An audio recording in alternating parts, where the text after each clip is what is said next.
Here today with Coach Joe Cluley of the Mount Pleasant Tigers. How you doing today, Coach? I'm doing great, man. I appreciate you having me on. You're welcome. Well, one of the things I'm doing with these interviews is trying to provide kind of an insight into the life of coach as far as the way coaches move around.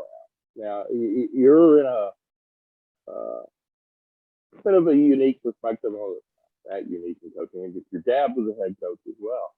So if you could walk us through where you've been both in your adult career, but also what that was like as a kid with your dad being a coach and moving Yeah, absolutely, man. I'll start with kind of with my dad. What it did for me was I think it showed me the path that I wanted to take at a really really young age. I loved being on the sidelines of those football games, and I don't necessarily remember all the names of all the kids, but I can in my memory see the numbers and the jerseys and the kids that I wanted to become that played for my dad's football program. And I just always thought that was such a cool thing, and that I wanted to, be a part of that. And of course, your goal was to eventually run your program. But, I didn't understand the work that it took to do that. And when you're young and your dad's running the show, and it looks like, oh, well, this is just what you do. I think having my dad, having been a successful head coach, I was more aware of some of the things that it takes to be successful, and some of the things that it takes to be like a good assistant. It obviously it helped me because my dad had connections in the high school game and in the college game that I think probably gave me a leg up, because it's not a what you know world, it's a who you know world. But I knew from, as long as I can remember, 5 or 6 years old, that I wanted to be a head football coach. And of course, you don't know if you're going to get there or not.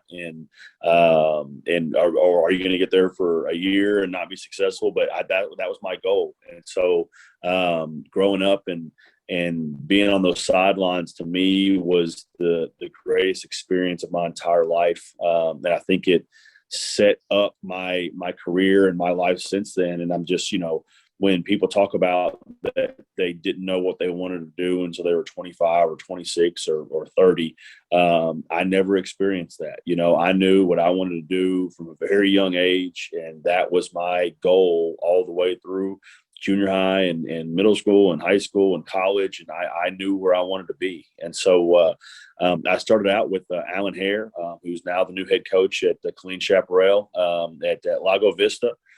Coach hired me, and it was a deal where I think they had not won a district game. I know that it was in 2007. Maybe they'd won one district game in 7 years, and the program was only 7 years old. And it was when Liberty Hill had gotten really good with the slot T. And so when I got there, we went to the slot T at Lago Vista, and it was a great experience for me. And I was there for 4 years, and made a ton of friends and kids that I still keep in contact with. And we made a run to the semifinals, and Wichita Falls is my home. And so it's kind of where I'm from, and was the last place my dad coached, was Wichita Falls High School. And they had a job come open, and I went and interviewed for it with Jason Lavender, and got the job. And, from there, ended up having Jason as my head coach for 2 years, and then Danny Russell, who's now at Garland. And then had a good run at Old High, and we did some things, and had some success. And from there, me and Coach Shavers, Marcus Shavers, who's now at McKinney, we worked together at Old High, and he got the Estacado job. He called me and said, "Hey, Coach, I want you to come out here and be my assistant head coach." And I looked at my wife, Courtney, and she said, "Absolutely not. We're definitely not going to Lubbock." And so lo and behold, we ended up in Lubbock after some convincing. And Coach Shavers, talking to Courtney, and we got out there and just loved our time in Lubbock. I was 2 years as the assistant head coach, and then of course took over the program in 18, and we had a ton of success and just such fantastic kids. And was not looking for a job, and Mr. Marshall, the superintendent here at Mount Pleasant, called me. And knowing that my dad had coached here and been on the sidelines here, my sister was born here in Mount Pleasant. It was a place I'd always kept up with, and knew that I was interested in just hearing more about it because it's closer to our family. It's way closer to my wife's family for sure. It was a chance to have our little girls, be around their grandparents more. He called, and it kind of went from there. And it just, after a lot of prayer and a lot of thought, we just felt like it was the right decision. It was a hard decision because we loved Lubbock ISD and Lubbock Estacado, and Coach Meeks and Coach Garfield and Coach Johnson and Miss Wilbanks and Dr. Rolo were just fantastic to us. I came out here, and it was funny. I think they knew they had hired the right coach's wife. I don't know if they knew about the coach yet, but they knew they had the right coach's wife when the superintendent said, "Well, Coach, we want you to come in January 10th, and we'll approve you January 11th. And he said, "When can you start?" And before I could answer, Courtney said, "He'll be at work on the 11th." And so I think they were like, "Yes, sir." So it was definitely a family decision, but it's been fantastic here so far. Very good. So you mentioned a lot of the coaches that you coached under that have been your mentors. And from your experience, both growing up as a coach's kid, but now you're in that mentor role. You're the one responsible for your assistant coaches and developing them for whatever's coming next for them. Right. So talk a little bit about that head coach AD mentoring role. I think at the age I'm at now, and I don't look at myself as like an old guy or an old coach, but I'm in my 15th year, so I've seen some things and been around some things. I think that is one of the most, if not the most important thing in our profession right now, is mentoring and bringing up our younger generation of coaches. There's just things that are lost, and I was very fortunate that I had a head coach in my house, that I grew up with one.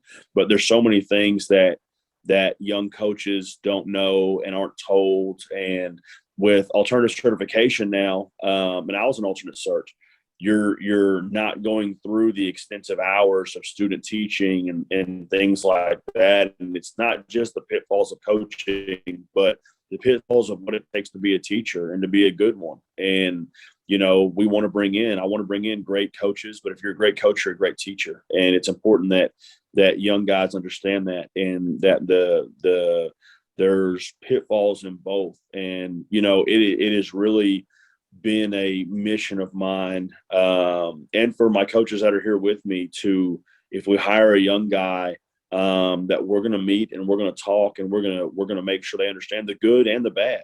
In fact, I had a meeting with a young coach today to just talk about some things that he was doing really well, and things that we needed to work on. But I think you have to have those meetings, and they're not an "I got you," but they're a coming from a place of, "I've made the mistakes that you've made, and I want you to be better than I am." And I think that's the attitude we should all have. I was very blessed to be a txhsfb rock mentor, and so my mentee is not someone on my staff. His name's Dylan Heineman, and he's at Lindale.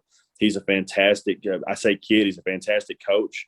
But it's cool to be able to do that for somebody else, and so I'm getting to do that with my own staff, but also through txhsfb, being able to do that with someone else. And it's really a very rewarding thing to see those young coaches grow and feel like you had a small part in that. Very good. So now you've been on campus a little while. Yes, sir. You've seen some of your athletes playing in other sports. What are your impressions so far? What are you looking like for the fall? Yeah, I've been very pleased. Our kids work hard. Our track team won the district and area track championships. Our basketball team went to the regional tournament. Our baseball team just made the playoffs for the first time in 7 years. sorry, 8 years. There are some things trending really well. I think the kids here have a hunger to be good. I think we have some really good athletes. I think that it's our job as coaches to get them to understand the fine details of what we are trying to get across, because it's a new offense and a new defense, and there's a lot that goes into that. And but I've been very pleased with what I've seen in the type of kid is as important as the type of athletes. And I think the type of kid here is fantastic. I think there are really good athletes here. Since we got here, we've gotten 55 kids to come back out to football. And so that was an important thing for us is we wanted to grow the program and as quickly as we could. I'm not sure that we knew we were going to get 55 out this first semester, but I think the energy that we're bringing, the things that we're doing, I think that's all played a part in getting kids out. And football's a battle of attrition. It's you got to have the numbers to truly be competitive, and we're not where we want to be and not where we need to be yet, but I feel like we're definitely moving that direction. So I've been very pleased with what I've seen so far. You talked about a new offense and a new defense, and a couple of years ago the UIL moved to where during the summer you can do an hour a week of sport specific instruction during the summer. Talk a little bit about what you think that is going to mean for you in installing those new schemes. Yeah, I think that's just so huge. I think that was such a wise move by Dr. Elza and the UIL. It was one of those things that there was people that were taking advantage of it anyways before it was actually there. And then there were people following the rules, and it was kind of but like to have our coaches be able to coach kids. I just think that's a great, to me, there's nothing better than that. And, obviously and I get it. They didn't want people taking advantage of the summers and having, kids up here for 6 hours of football practice. But I think the way they've done it, you can take it's such a unique deal, and you can take such advantage of it.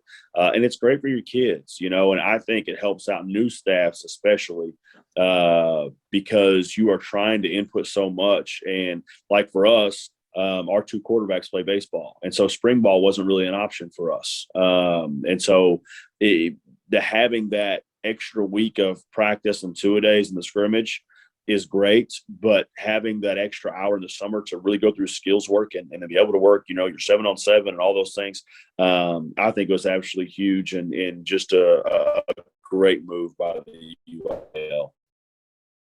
All right. Well, thanks for all your time today, Coach. But I got one more question before I let you go. Yes, sir. The hard one. One thing about Joe Cluley that most people don't know. So most people don't know that my great uncle was a professional wrestler, and he went by the name Skandar Akbar.